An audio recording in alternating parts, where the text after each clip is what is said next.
Assalamualaikum warahmatullahi wabarakatuh. Perkenalkan, nama saya Aidul Fitria. Saya dari Prodi D3 Keperawatan Poltekkes Kemenkes Kota Bengkulu kelas 1A. Baiklah, dalam video kali ini saya akan menjelaskan tentang sistem kardiovaskuler dan anatomi fisiologi sistem pernapasan.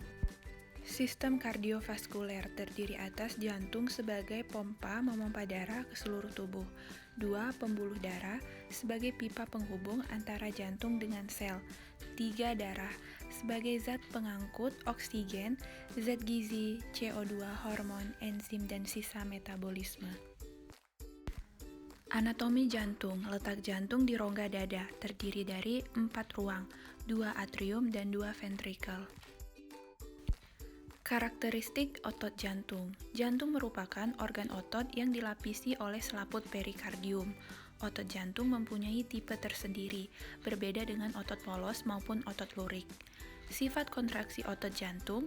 Kontraksi jantung manusia merupakan kontraksi miogenik, yaitu kontraksi yang diawali kekuatan rangsang dari otot jantung itu sendiri dan bukan dari saraf.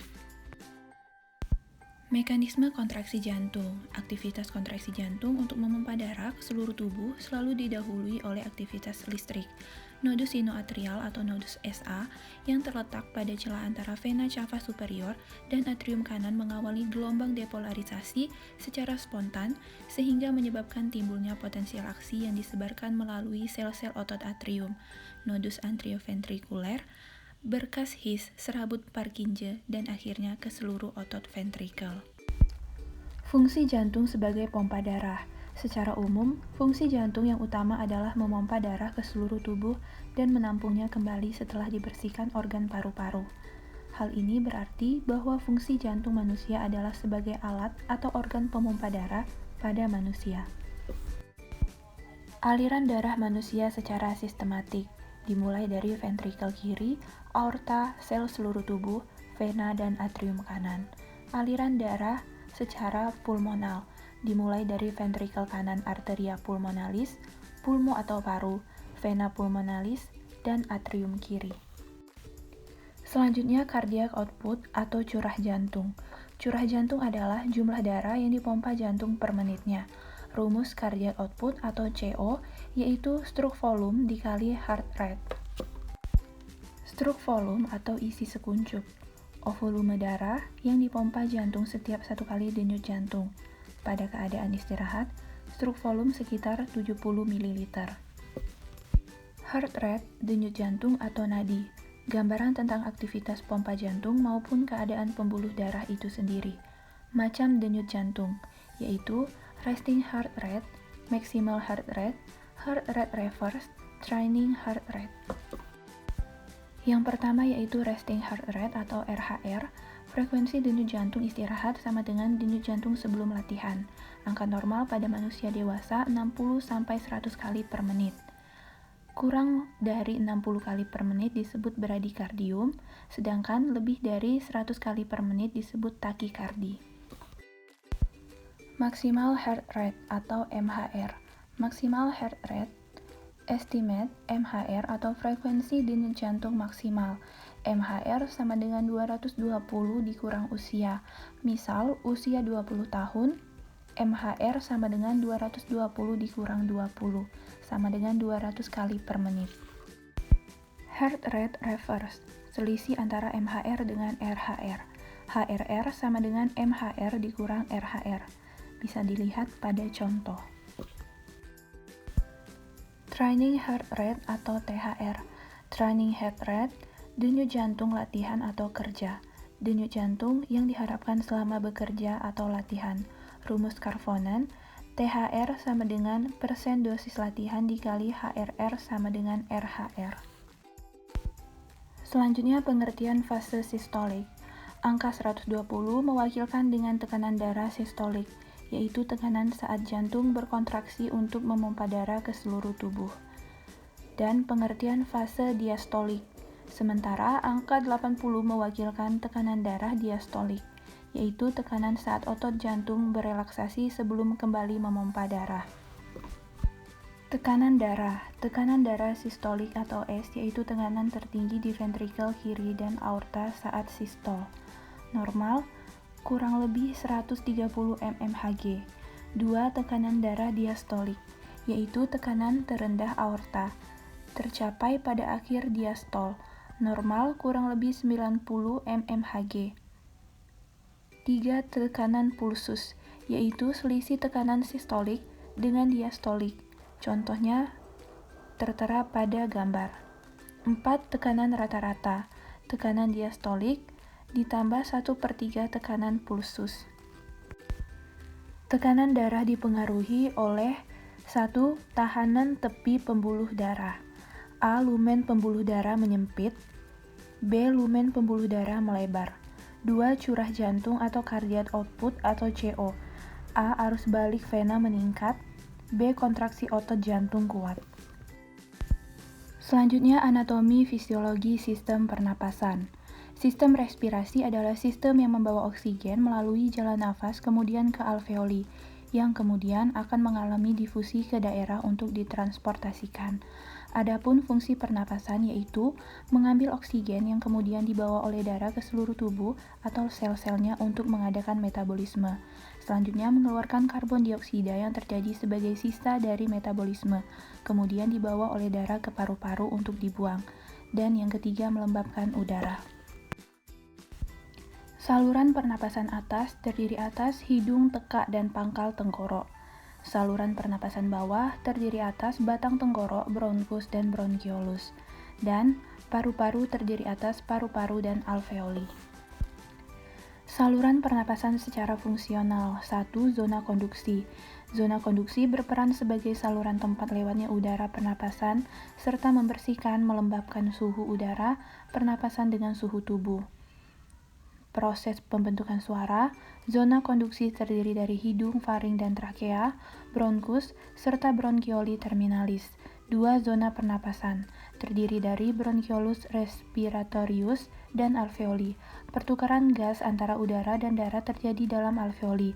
Sistem pernapasan memiliki sistem pertahanan tersendiri dalam melawan setiap bahan yang masuk yang dapat merusak. Sistem pernapasan dimulai dari rongga hidung.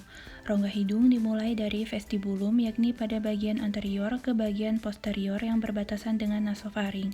Rongga hidung terbagi atas dua bagian, yakni secara longitudinal oleh septum hidung dan secara transversal konka superior, medialis, dan inferior.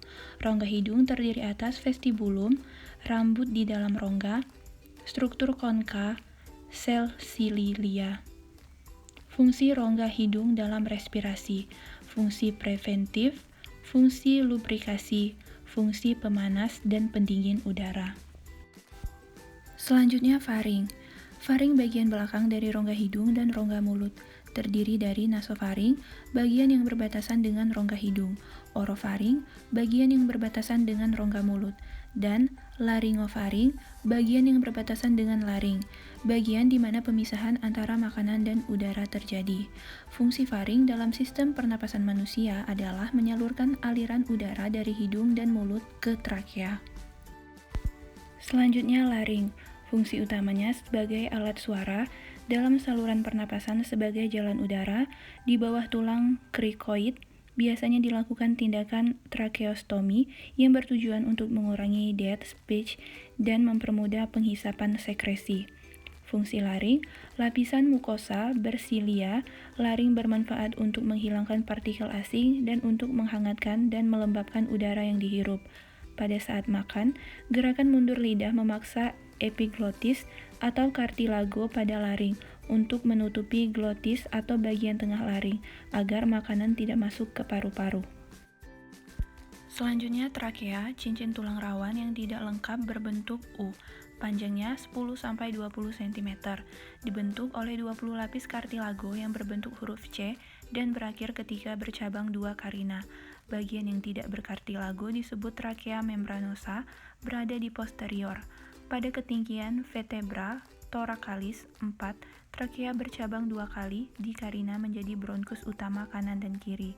Di atas tempat masuknya bronkus utama, kedua kartilago bertemu membentuk cincin sempurna, tidak hanya C melainkan O. Selanjutnya bronkus. Sifat anatomik bronkus dibentuk dan ditopang oleh cincin kartilago. dilapisi oleh epitel kolumnar, bersilia, mengandung otot polos, mendapat vaskularisasi dari aretri bronchialis, diameter lebih dari 2 mm, tidak ada alveoli di dindingnya.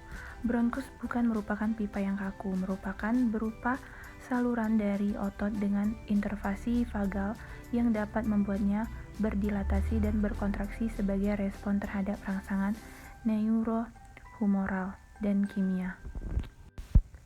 Percabangan dari trakea sebelum masuk ke mediastinum disebut bifurkasi, dan sudut tajam yang dibentuk oleh percabangan ini disebut karina.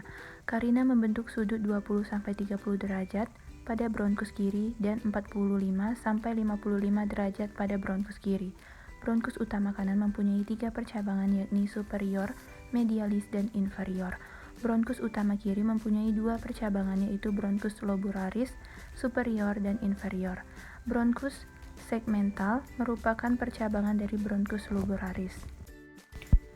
Selanjutnya bronkiolus, saluran napas yang tidak berkartilago. Pada saat paru kolaps, bronkus besar masih tetap paten, sedangkan bronkus kecil, bronkiolus alveolus ikut kolaps. Bronkiolus paling ujung atau distal disebut terminalis. 3-5 bronkiolus terminalis membentuk asinus. Secara fungsional, bronkiolus dibagi 2 bagian, bronkiolus non-respiratorius, di mana tidak terdapat pertukaran gas, sedangkan bronkiolus respiratorius, di mana terjadi pertukaran gas bersama dengan ductus alveolaris dan saccus alveolaris. Selanjutnya paru-paru. Paru-paru kanan terdiri atas 3 lobus dan 10 segmen, sedangkan paru-paru kiri terdiri atas 2 lobus dan 8 segmen. Alveolus.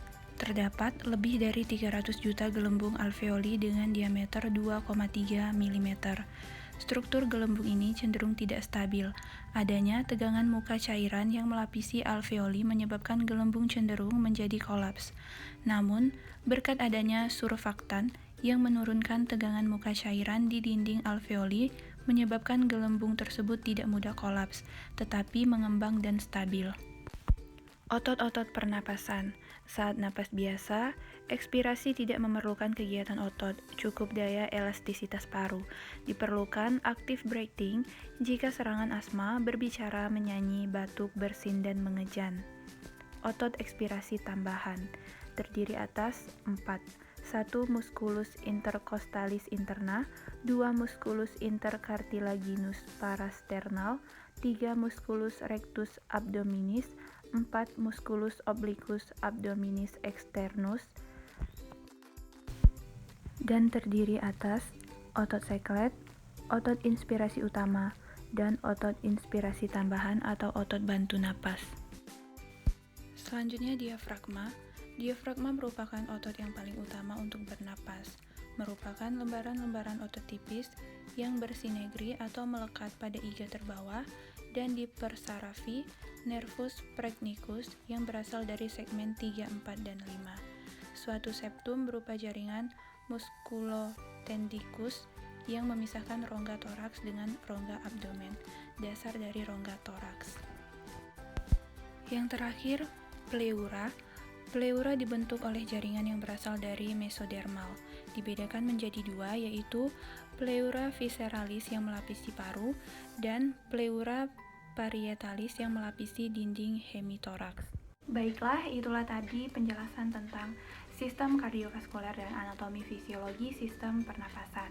Terima kasih. Wassalamualaikum warahmatullahi wabarakatuh.